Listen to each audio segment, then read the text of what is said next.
ओम नमः और शिवाय। ओम पीछे नमः नहीं हटे हैं। शिवाय। भगवान की ओम विरलमय नमः कथा करवाने शिवाय। में जो जैसा श्री कहा शिवाय वैसा वैसा किया। नमस्तुभ्यं। श्री शिवाय बहुत सुंदर भोजन नमस्तुभ्यं। व्यवस्था, श्री आदिकादिक शिवाय जितनी व्यवस्थाएं करी गई हैं वो नमस्तुभ्यं। बहुत सुंदर करी गई। श्री आपकी मित्र शिवाय मंडली, नमस्तुभ्यं। ओम आपके नमः सहयोगी, शिवाय। आपकी समिति, ओम नमः ये शिवाय। साधारण नहीं है। एक एक ओम बच्चे ने, नमः बनी शिवाय। का एक एक बालक बालक ओम ने इस नमः पूरी कथा को संभाला शिवाय। है और लाखों की ओम संख्या में जो भक्त त्र्यंबकं आए उनको खूब सुंदर व्यवस्थाएं यजामहे प्रदान की। सुगंधिं पुष्टिवर्धनम् शिव महापुराण की कथा उर्वारुकमिव 24,000 श्लोक का एक समावेश है। मृत्युर्मुक्षीयमामृताम्। ॐ भूर्भुवः स्वः उस पूरी 24,000 श्लोक का सार तत्व है श्री शिवाय नमस्तुभ्यं। वो पूरे 24,000 श्लोक का सार तत्व है।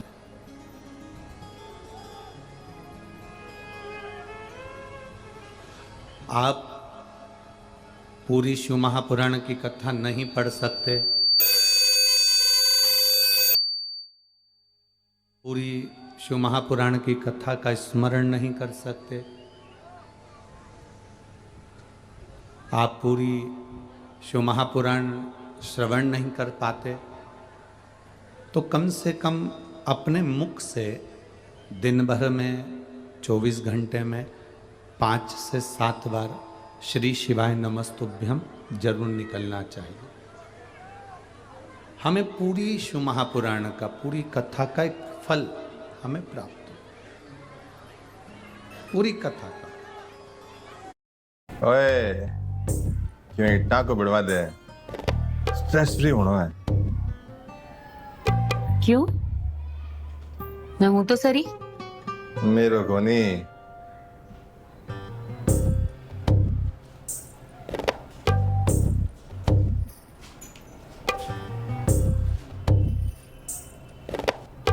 जिया करनो है भी यहाँ कर। आज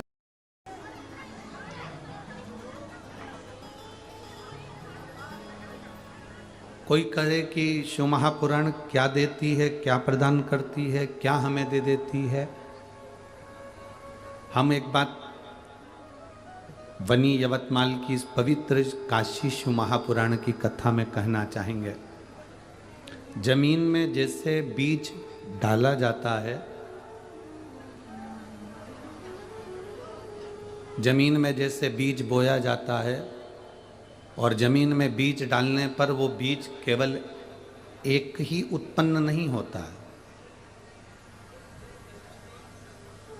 जमीन में जब बीज डाला गया तो उस बीज से हजारों बीज उत्पन्न होते हैं।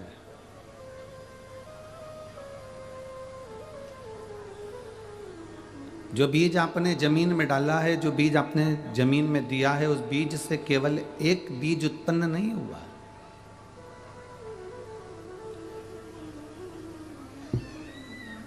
उस बीज से ना जाने कितने बीज उत्पन्न हुए। शिव महापुराण की कथा यही कहती है,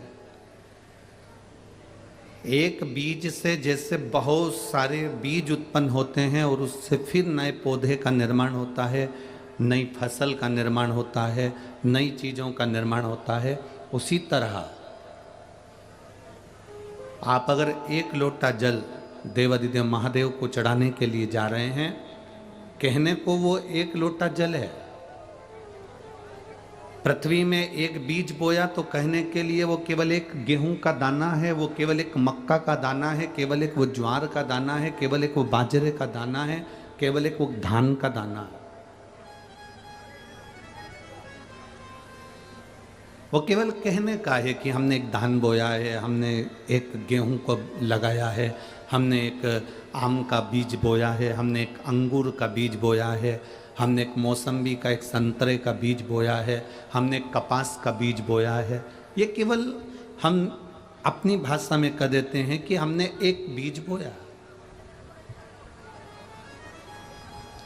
पर सहजता में अगर देखा जाए तो एक बीज से हजारों बीज उत्पन्न हुए हैं।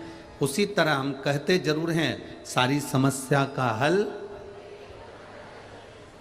जम के बोलो जरा, सारी समस्या का हल। हम कहते जरूर हैं कि वो एक लोटा जल है, हम कहते जरूर है कि एक बीज है और उससे अनेक बीज उत्पन्न हुए। उसी तरह हमारे साधारण भाषा में आता है कि हमने एक लोटा जल महादेव को चढ़ाया है। जैसे एक बीज से अनेक बीज होते हैं और अनेक बीज से लोगों का उदर और मन दोनों तृप्त होता है, उसी तरह एक लोटा जल जब हम महादेव को चढ़ाते हैं तो हमारी 71 पीढ़ी के लिए वो प्रसादित होकर उसका सुख हमारी 71 पीढ़ी को प्राप्त हो जाता है। कितने कितने जन्म हमारे निकलते चले जाएं और उन जन्मों में हम अगर भगवान शंकर की भक्ति ना कर पाएं तो जीवन व्यर्थ है।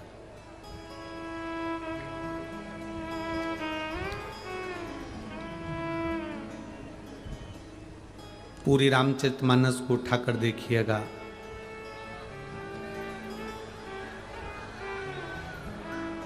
आप पूरी रामचरितमानस को जब उठाकर देखेंगे, आप पूरी श्रीमद् भागवत कथा को जब उठाकर देखेंगे तो उस भागवत कथा में, उस राम कथा में आपको ये महसूस होगा कि दशरथ जी की जिंदगी में जब दुख आया, आप रामायण की चौपाइयों में भी स्मरण करेंगे तो राम जी महाराज को जब वन भेजने का समय आता है, भगवान श्री दशरथ जी महाराज मूर्छा खाकर जमीन पर गिरते हैं, कैकेयी उनको संभालती हैं। उस समय पर दशरथ जी शंकर भगवान को आमंत्रित करते हैं। आप उन चौपाइयों में देखेंगे कि शिव आप आओ और मेरे दुख को समाप्त करिए।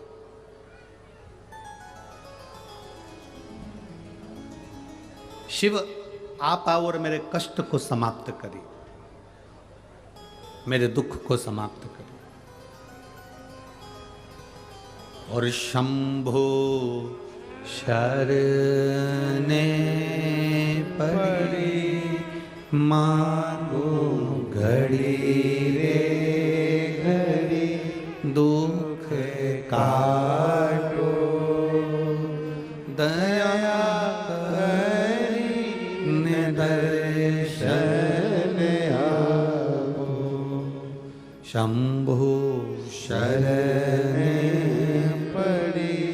मांगू घड़ी रे घड़ी, दुख काटो दया करी दर्शन आपो। शिव कथा कह रही है, दशरथ जी की जिंदगी में जब दुख आया तो उन्होंने राम जी महाराज को वन भेजते समय शिव को याद किया। यशोदा मैया की जिंदगी में जब दुख आया तो उन्होंने भगवान कृष्ण को पाने के लिए शिव की आराधना करी। जनक जी महाराज को मालूम पड़ा कि मेरी जानकी भी वन में विचरण कर रही है, वन में घूम रही है, तो जनक जी ने शंकर भगवान से प्रार्थना करी।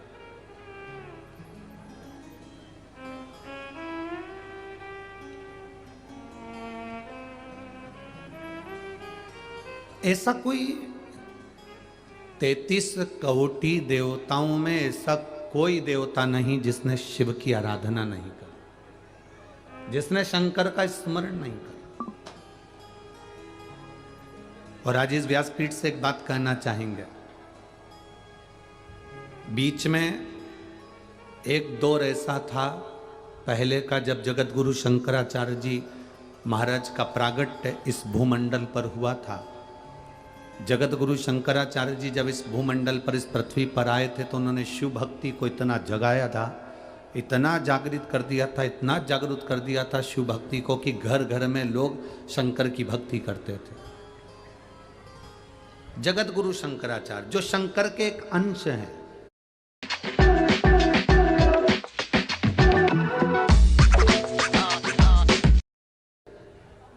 जगत गुरु शंकराचार्य जो शिव के एक अंश माने गए थे, जब उनका जन्म हुआ था, प्रागट्य हुआ था, उसके बाद उन्होंने शिव भक्ति को ऐसा जगाया।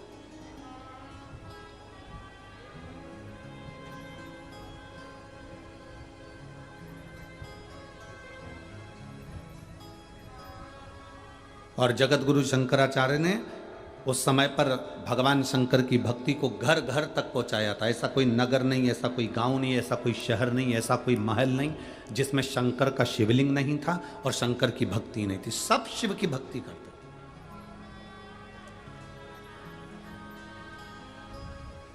जिस समय पर पूरा राष्ट्र को लोग नोचने में लगे हुए थे, उस समय पर जगत गुरु शंकराचार्य जी ने आकर उस समय शिव भक्ति को जागृत कर कर शंकर की भक्ति को पूरे घर घर गांव गांव तक पहुंचाकर उस शिव भक्ति को वापस स्थापित करा था। सनातन धर्म को, हमारे सनातन धर्म को वापस स्थापित कर दिया था जगत गुरु शंकराचार्य।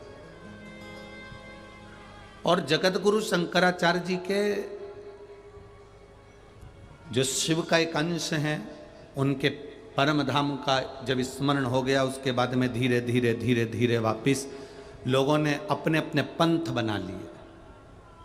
कोई कहता है हम नारायण वाले हैं, कोई कहता है हम कृष्ण वाले हैं, कोई कहता है हम दत्त वाले हैं, कोई कहता है हम इनके वाले हैं, कोई कहता है हम इस संप्रदाय के हैं, कोई कहता है हम इस संप्रदाय के हैं। लोगों ने अपने अपने संप्रदाय बना दी।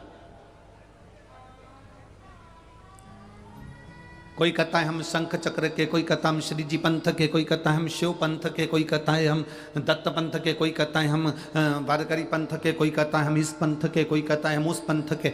लोगों ने अपने अपने पंथ बनाए, अपने अपने भाव से। लोगों ने, जब जगत गुरु शंकराचार्य जी ने शिव जी की स्थापना करी, गांव गांव में शंकर की पूजन होने लगी, घर घर में शिव स्थापित कर दिए। लोग शंकर को अपना एक इष्ट के साथ में अपना स्नेह रखते थे। और जब फिर जगत गुरु शंकराचार्य जी महाराज जब जाते हैं, उसके बाद में संपूर्ण पृथ्वी पर लोगों ने अपने अपने पंथ बनाकर सनातन धर्म को तोड़ दिया, सनातन धर्म को विच्छित कर दिया। फिर अपने अपने लोगों ने पंथ बना लिए। हमारा ये पंथ है, हमारा ये पंथ है, हम इसको जानते हैं, हम उसको जानते हैं, हम केवल इसको भजेंगे, हम शंकर को नहीं भजेंगे, हम इसको भजेंगे, हम शिव को नहीं भजेंगे। लोगों ने धीरे धीरे धीरे धीरे धीरे अपने पंथ को बढ़ाया और शंकर भगवान को उठाकर लोगों ने बाहर कर दिया।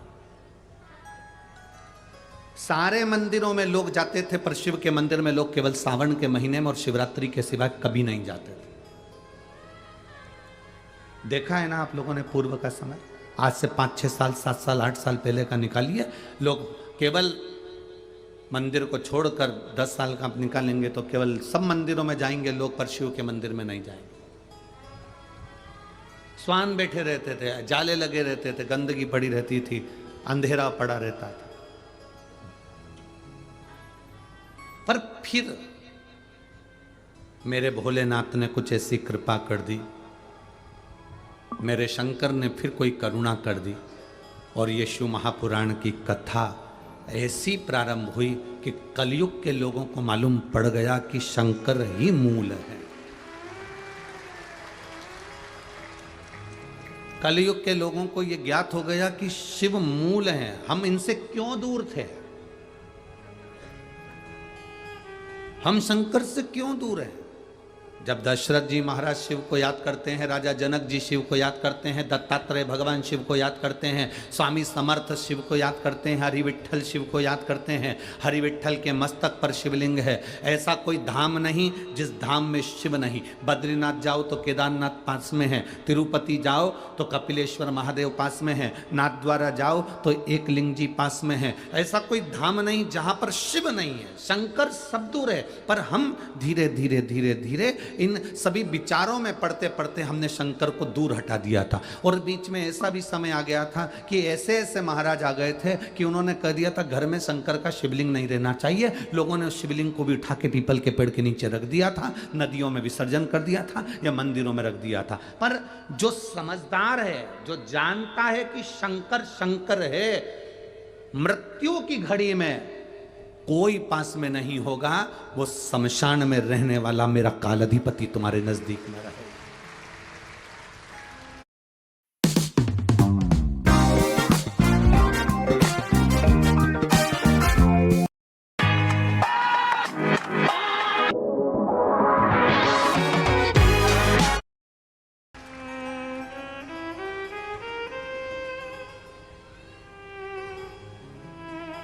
छत्रपति वीर शिवाजी को लोग मानते हैं, पर उनका एक नारा हर हर महादेव भूल जाते हैं। कि क्यों महादेव का नाम लेते हैं छत्रपति शिवाजी, क्यों जीजाबाई शंकर जी का नाम लेती है, क्यों अहिल्याबाई शंकर जी का नाम स्मरण करती है, क्यों भारत के जो श्रेष्ठ संत साधु सन्यासी तपस्वी साधक उपासक शिव तत्व को जानते हैं। हमने शिव को दूर कर दिया, हमने बहुत सारे विचारों को अपने भीतर उतार लिया। शंकर एकदम, लोग कहते हैं ये क्रोध का देवता, इसको रुद्र कहते हैं। तुम्हारे पति को पागल कुत्ता काटा है जो हर कभी गुस्सा कर दे? तुम्हारी पत्नी को पागल कुत्ता काटा है जो हर कभी गुस्सा कर देगी? गलत देखेगी तो बोलेगी, पति भी गलत देखेगा तो बोलेगा।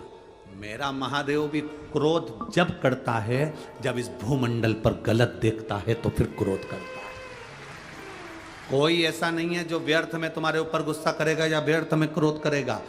आप अगर कुछ कह रहे हो, उसका जवाब वो दे रहे हैं, अगर हो सकता है कि वो गलत हो तो फिर उसका क्रोध आएगा ही। लोगों ने कहा शिव रुद्र है, क्रोध है। ना ना ना ना, शंकर भगवान क्रोध के देवता है ना, ऐसा नहीं है। शंकर भगवान तो सत्यम शिवम सुंदरम, सत्य भी शिव है। शिवम का मतलब मालूम है?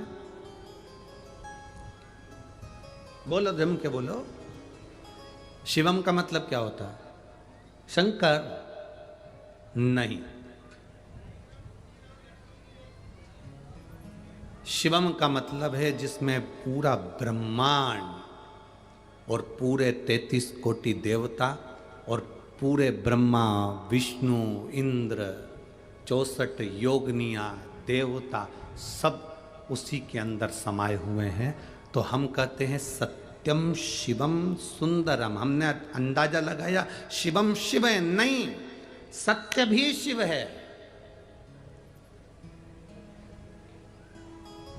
ये ब्रह्मांड के जितने देवता हैं शिवम, ये भी शिव हैं। सुंदरम, ये प्रकृति, ये पृथ्वी, जल, आकाश, अग्नि, ये भी सुंदर है।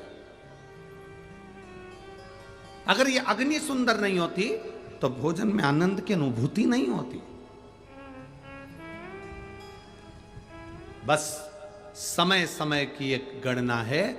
जो सूर्य की रोशनी ठंड में तुमको अच्छी लगती है, वही सूर्य की रोशनी तुम्हें गर्मी में जलती है। गर्मी में तुम्हें बुरी लगती है, बहुत गर्मी लग रही है, वही सूर्य की रोशनी तुम ठंड में बाहर निकल के बैठते हो, थोड़ी सूरज की रोशनी आ जाए, थोड़ी ठंडक, मुझे शांति मिल जाए, मुझे अच्छा लगेगा। सूर्य की एक रोशनी तुम्हें अच्छी लग रही है और एक रोशनी तुम्हें बुरी लग रही है। जल एक तरफ अच्छा लगता है, जब कुएं में पानी नहीं होता, पानी आ जाए तो अच्छा, बोर में पानी आ जाए, नदी में पानी आ जाए, तालाब में पानी आ जाए, हमारे घर के हापसी में हेडपंप में पानी आ जाए, हमारे ट्यूबवेल में पानी आ जाए, अच्छा लगेगा। टंकी में पानी आ जाए, अच्छा लगेगा। नल चालू करो, पानी आ जाए, अच्छा लगेगा। पर वही पानी जब बाढ़ के रूप में आ जाता है, क्रोध कर कर आ जाता है, तो बुरा लगता है।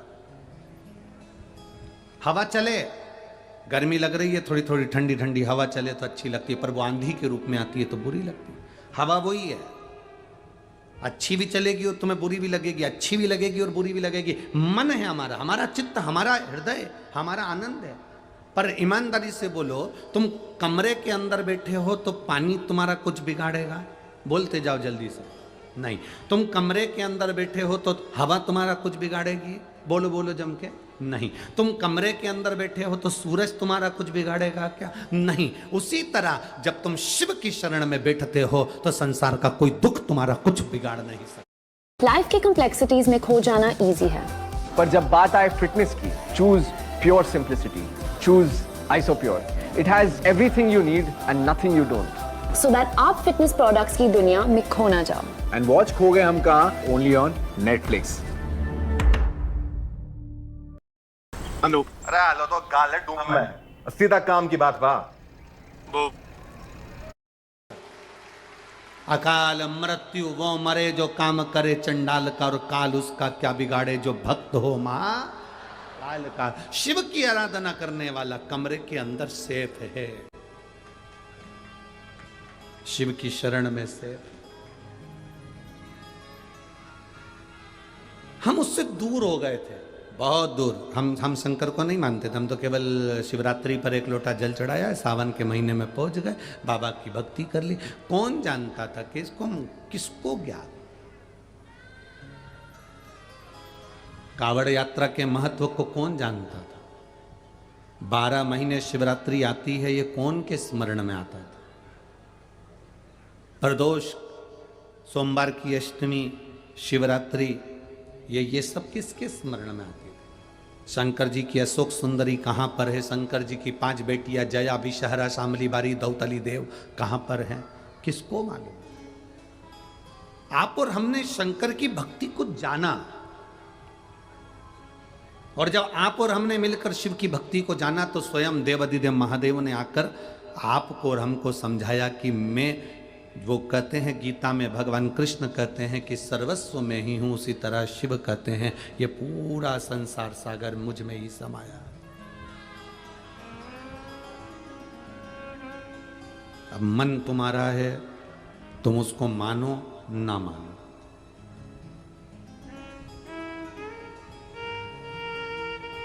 ये आपके ऊपर निर्भर करता है।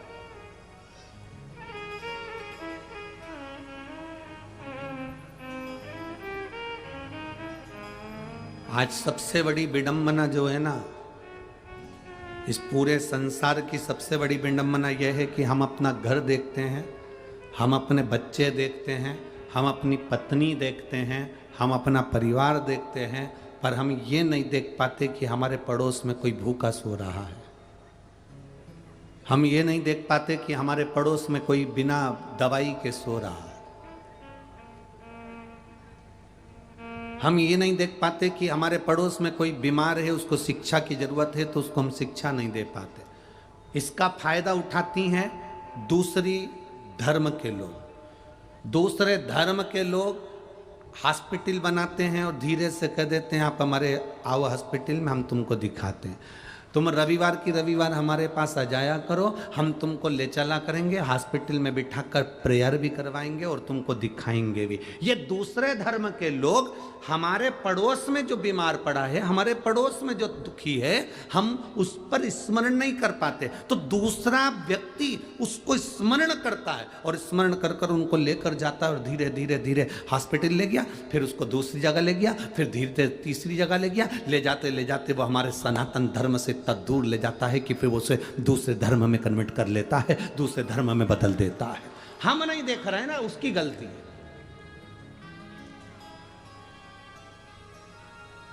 आज दुनिया के लोग कह रहे हैं हमने इनको अपने सनातन धर्म में जोड़ लिया। लोग कहते हैं हमने इनको बदल दिया, अपने धर्म में लिया है, हम इनको घर वापसी लिया है। हम कहते हैं घर वापसी तो लिया है, पर ये विचार करो कि घर से गए क्यों थे।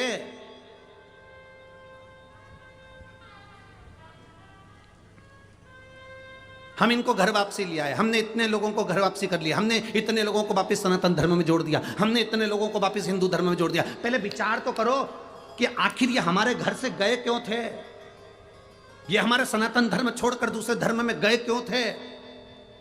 आज संतों को, साधुओं को, सन्यासियों को, तपस्वियों को, साधकों को, विचार करने वालों को ये विचार करना चाहिए कि आखिर ये हमारा घर छोड़कर, हमारा सनातन धर्म छोड़कर दूसरे धर्म में गए क्यों। उसका केवल एक कारण था, क्योंकि हमने केवल अपना घर देखा था, अपना पेट देखा था, अपना परिवार देखा था और पड़ोसी को नहीं देखा। उसका दुख ये था कि ये दूसरे धर्म में चलेगा।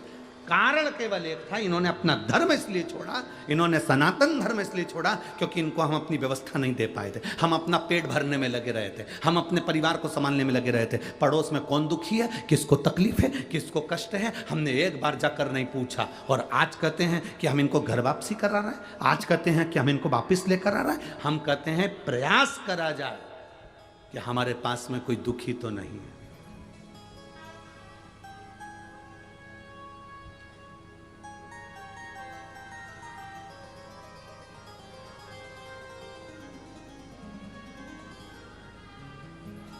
कोई दुखी तो नहीं है, ये प्रयास करा जाए।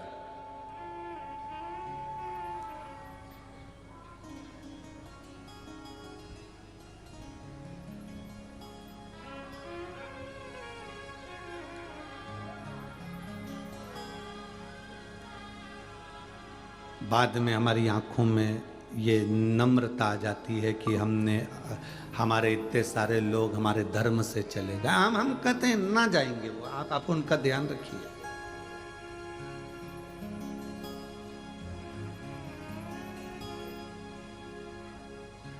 और मेरा निवेदन है संपूर्ण देशवासियों से, मेरी भारत माँ के सभी सपूतों से, सभी गौरवान्वित करने वाले आप सभी से निवेदन है, अपनी पत्तल में गुलाब जामुन भले कम हो चलेगा, अपनी थाली में सब्जी भले कम हो चलेगा, पर झूठन खाने दूसरी जगह मत जाना। अपने सनातन धर्म को कभी मत छोड़ना। सनातन धर्म को कभी नहीं छोड़ना। हमारे यहाँ कितने कितने संत नामदेव जी हैं, गुरु नानक देव जी हैं, संत तुकाराम जी हैं, संत रामकृष्ण परमहंस जी हैं, संत चैतन्य महाप्रभु जी हैं। हमारे भारत के एक एक संत, चाहे वो नामदेव जी महाराज हो, चाहे गुरु नानक देव जी महाराज हो, चाहे संत तुकाराम जी महाराज हो, चाहे चैतन्य महाप्रभु जी हो, चाहे रामकृष्ण परमहंस जी हो, ये भारत के संतों ने एक ही काम करा है कि सबको जोड़कर एक आनंद का विषय दिया, एक आनंदता प्रदान करी।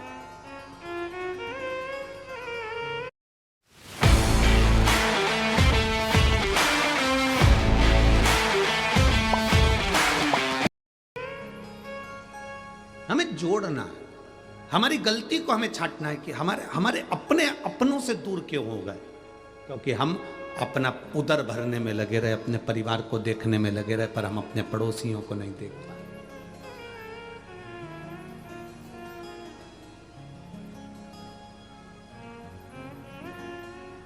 थोड़ा सब हमारी बात का लोगों को बुरा बहुत लगता है, और लगेगा और लगता रहे, उसमें कोई विषय वाली बात नहीं है। आदत सी पड़ गई है अब तो थोड़ा पत्थर झेलने की, उसमें कोई टेंशन विषय नहीं है। पर आप लोगों से एक निवेदन जरूर करेंगे, अगर आप स्वीकार करेंगे तो, अपनी जिंदगी में उतारेंगे तो। हमारा निवेदन आपसे केवल इतना सा है,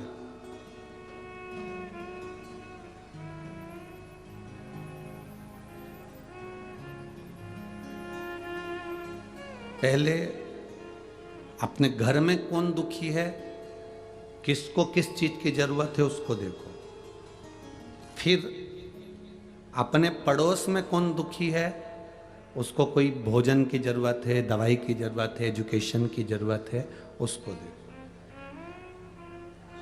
पड़ोसी ठीक है तो अपनी गली में देखो, गली में ठीक है तो अपने मोहल्ले में देखो, मोहल्ले में ठीक है तो फिर अपनी कॉलोनी में देखो, कॉलोनी के बाद अपने शहर में देखो, शहर के बाद अपने प्रदेश में देखो, प्रदेश के बाद में अपने भारत की भूमि को देखो। प्रयास ये करो कि अपने पास से शुरुआत करो कि कोई दुखी ना हो। सर्वे भवन्तु सुखी ना।